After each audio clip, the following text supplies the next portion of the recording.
Close your eyes for a minute, close your eyes for a second. I won't change my mind. All right, guys, let's catch up with some Real Housewives of Beverly Hills commentary, okay?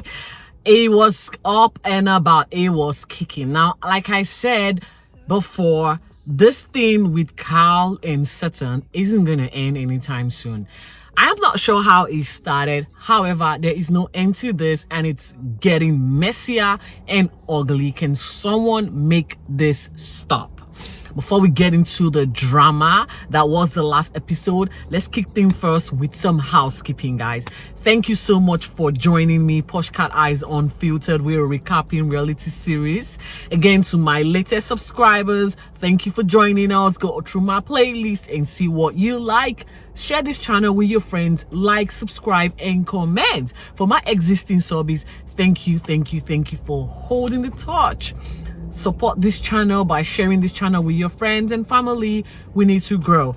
And with that said, let's get into the episode that was the Real Housewives of Beverly Hills. Now, episode 7 kicked off with the same old drama. Now, we're still at this particular Kyle's weed dinner, okay? This weed dinner is either going to get some people stoned to La La Land or stoned and party poop the whole situation. And guess what, guys? There were no winners from this dinner. Those that were coming in to get high and happy ended up just getting high and miserable. Again, it ended from, it kicked off from the end from episode 6 where Kyle and Sutton just don't understand each other. They continued on into episode 8, guys, and it was just funny because I was like, what episode 7, what is going on with this women? They couldn't, we did not understand what's going on. This one said, you're coming for my marriage. The other one said, but I told you some things about my husband moving to Europe and me losing my ex-husband, I might add. And she's upset that her ex-husband is moving to Europe. And I'm like, he's your ex, right? So why should that matter? You've got custody of the kids. Why should that matter? Your kids are so grown. Why should that matter, Sutton? But for Sutton, the fact she wasn't getting support from Kyle seemed to have her in a rage or have her in some type of situation. And then Kyle was like, you're jealous of the fact that I got a ring, and the ring, apparently this particular ring is not what her husband got for her. There were questions behind the fact that she's no longer wearing her wedding ring. And she said, well, I just need to have a break right now. I don't want to be depressed. Because are you insinuating that my husband has left me or I have troubles in my marriage? Like, this is all Kyle's telling us what is going on, okay? She is trying to live in denial like Sutton thinks she is, and in the same time not revealing anything. You're saying a lot, but you're not saying anything. It got to a head because at this point in time, they had not even had the high yet. Well, the high chief or the high chef walked in and served them their high order, okay? A few minutes after the order, you could see that they were all buzzing. And Denise decided she was going to take turns with Erika. And it was a bad idea because Denise stoned makes for good TV and for my entertainment, but for her character and her reputation, does she have any? I don't know. It was an epic fail. For some reason, Denise felt that Erika owed her an apology. She needed Erika to give her an apology for something that happened 3 seasons ago when she was on the show. And Erika was confused, and they kept like, what? You have to be specific. Tell me exactly what it is so that I know what I'm apologizing for. And Denise keeps saying, you were mean to me. You were this, you were mean. And we're like, what exactly? Please be specific. We need an exact situation. Narrate it as best as you can, Denise. High or not. Denise couldn't. She just kept going around in circles. It did make for comic relief because I was like, thank God there's no more Kyle and Sutton. But I was wrong. We will go back there. They kept going back and forth to the point where Erika gave up and just apologized for what she didn't even know she did. And that ended it. And so the dinner so that they had a pleasurable 2 seconds following their weed high, okay? And they were pretty much stoned. And guess what? The contradiction that is Sutton. See, that woman is a walking contradiction. They decided to up the ante by smoking pot. Yes, Sutton was smoking pot. Now, I am not sure who this woman is. On one hand, she's a prim and proper in a big reputable committee, charitable organization. On the other hand, she doesn't want to see men that are naked in Las Vegas show. And now she's withered up. That's not enough, and decided to go high and smoke pot. I'm like, who is this woman? I am confused, and so were the other women. Not knowing what to make of this, I'm beginning to believe maybe she does have a drinking problem, allegedly. Well, that 2 seconds of joyous moment, according to Erika, her boss was already killed, or her high vibe was already killed, because Denise sort of party pulled on her parade, or rain on her high parade. Okay, they went into the lobby area, and Sutton and Kyle went at it again. I'm like exhausted from these women. What is going on here, guys? What happened this time? Dorit decided to share an information on the fact that Sutton mother made a passing statement saying that Kyle was living in denial, and Kyle did not like that. Dragged the hair out of Sutton by saying, why would you say I'm living in denial? Okay. And Sutton was like, I said it. And they went back and forth again, guys. This time, Kyle threw some jabs, like she went below the belt by saying that she does have a drinking problem. She also has an eating disorder. And Sutton was like, well, I've got an esophagus problem, so why are you making a mockery of that? Do you want to lose a third sister like you've lost 2? Insinuating that Kyle has lost her sister Kathy as well as her sister Kim, and she being the third. And everyone else sort of like said, now you guys need to, stop, because it's getting ridiculously insane. Okay, the 2 of you are going below the belt and it's no longer funny. Time to stop. This was where the whole high weed abruptly ended, not in a good note. Again, you would think a weed high dinner would leave people joyous and dancing to the rooftop. In this case, they all went home sober. Soberly sober. That's how they all went home. It was just not an ideal dinner date that you would think. Now, before we get into the women having pockets of conversation regarding this particular high dinner date, we see Dorit and PK contemplating homeschooling their children till the rest of their days. If you leave it to Dorit, Dorit was not gonna let those kids out of her sight. She wants to homeschool them till they are in university. In fact, she's gonna get the provost to come and homeschool these children. And PK is not having it. PK wants the kids to go out and socialize and meet with other people. And Dorit is like, I'm still having PTSD from the home invasion, and I'm scared that my kids are going to be robbed in school. And all of that's kind of justified, because you hear all the shooting incident that has happened in the American school system and you are worried. So I would give it to Dorit for being a little bit extra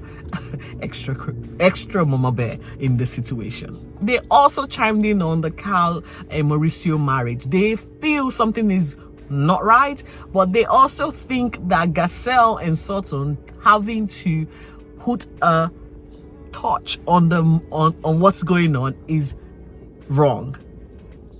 Again, the double standards. Dorit wants to talk about Kyle's and Mauricio's marriage woes, but at the same time doesn't want Kyle and Sutton to talk about it. Right. I see where this is going. Right? This particular episode ended with Erika trying, or not, was it? No, I think that was the penultimate scene. Erika, like I said earlier, has tried to kickstart her career. Okay, she did meet with her an agent, a talent agent, who has successfully pitched her to do some residency in Las Vegas. Woohoo! So she is now with her team of friends who've helped her through all her shows and Broadway performances. They are now sitting down brainstorming on ideas that will take them to this Las Vegas residency. So they are definitely all in. Wardrobe, costume, makeup, she is in. And I am happy that there is light at the end of the dark tunnel for Erika. Let's just hope that this whole thing eventuates to the dollar signs flowing through, because you know what it is, it's high stakes for Erika right now. Now, before we conclude the highlights that were this particular episode, we will talk about the pocket of conversation that happened, and that was one between Anne-Marie. Anne-Marie is now sort of a new entrant into the Beverly Hills housewife franchise. She is now coming in as a housewife. She's an anesthetic nurse, and also I think is married to a famous soccer or sports man or whatever. We didn't get to see much of this, but I guess as this whole season unfolds, we will unpack the life that is Anne-Marie. Anyway, I do know that she lives a few blocks away from Kyle, because Kyle literally jogged to Anne-Marie's house to unpack the particular weed dinner. Now, when she got there, they have been best friends for decades, according to Kyle. You know how they always do until drama starts. And they had to unpack. And what Anne-Marie doesn't seem to understand the esophagus and the eating disorder and all of the situations that Sutton or Kyle name dropped that Sutton is having, which is, again, interesting to note. And did not also understand why Sutton was bringing up all the conversations that they were supposed to be having in private in a public forum. Girl, this is a public show. We need to know. Okay? That's all I'm going to say. Well, it now appears that Kyle has got another woman in her corner, and Marie is riding Kyle's Kool-Aid. So let's see how this particular friendship lasts. On the other pockets of conversation was Garcelle Sutton and what's her name, Christelle. They sat down to unpack the conversation. Or was it Dorit? Denise. Yeah, Denise was actually here. My bad. And they had to question Denise on the fact that she was having a go at Erika. Denise pretty much, again, Lulu just said a few crazy things about Erika, and I know this is not going to go down well. And they're gearing up for drama. They're gearing up for a drama scene, and I don't know how this is going to look, because when this plays back at the reunion, how is Denise going to defend herself with this one? I don't know. It remains to be seen, but I cannot wait for all the drama that unfolds. Sutton did bring up the conversation regarding her eating disorder, as well as, the fact that she's got this esophagus problem. Garcelle thinks it's a life-threatening. She might even amputate. That is crazy. Garcelle is a bit dramatic. It's a bit dramatic. There wasn't any much a reconciliation of the conversation. They were just harping up on how does Sutton feel and how does Denise feel and how they're going to resolve all of this. So we're going to leave it at that, because I guess the part that they're starting to have this conversation means there's going to be a group situation where all of this will be brought up, and that's exactly how I am thinking this is going to play. Now, this particular episode ended with Kim, Dorit, and Kyle having a walkthrough in somewhere in Beverly Hills. Okay, now I'm going to say something very interesting, and I find this quite significant, and that is the fact that this Kyle's sister, or Kyle and her sisters, the relationship is quite weird. Once Kim and Kyle are together, you notice there's one out, and that's Katy. When Katy and Kyle are together, there's one out, and that's Kim. So it's sort of weird. Like, there's a competition among these sisters, and they need to get it together real quick. On this occasion, Kim is trying to play the middleman and trying to be the kumbaya queen to bring the sisters together, seemingly feeling that time is going and they need to get their acts together. But then dropped a few bombs that she had seen, Katy's daughter's, Paris Hilton's baby, to which, of course, that's going to upset Kyle. And it did, because you could see from her face she was upset. But in the same time, you're saying, no, I want us together, time is flying by, we need to stop all this, we need to... And Kyle is still not understanding what she did wrong. I really don't know what's going on there, because from what I can see, they're all three, there's something going on, and they all three need to sit down privately, not with the cameras on, and sort out their mess, because it's just starting to get really, really ugly now. And I feel really bad for their relationship. You're best off not telling us And if you're not in good terms, you're not wanting to be in good terms, that's fine, do that privately. But you airing out this laundry for us, the viewers, it's actually adding fire to the already burning flame, and it's not gonna end well. You know what I mean? Dorit seems to agree to say, you know, they should come together. You know, I feel like, yeah, sometimes Dorit plays a good, you know, friend. Other times, I'm not sure where Dorit is landing. I might say something that caught my attention. During the weed dinner, Dorit did call out Denise for wearing her. Now, this is post-stoned Denise. She called out Denise for wearing her jacket upside down or downside up or something. Denise did not want to have it. And Denise like, shut that down real quick. And I'm like, what are these women doing? Again, guys, we're going to unpack a lot of this because this particular episode ended with Kyle and her sister King, you know, having a good time together and just having a lovely sister bond. Until next time, where I come on here to unpack episode 8, which I feel is going to pack a little bit of punch. It's your girl, Poshcateyes Unfiltered. Lock it in here, subscribe, and I'll see you soon. Take care. Bye for now.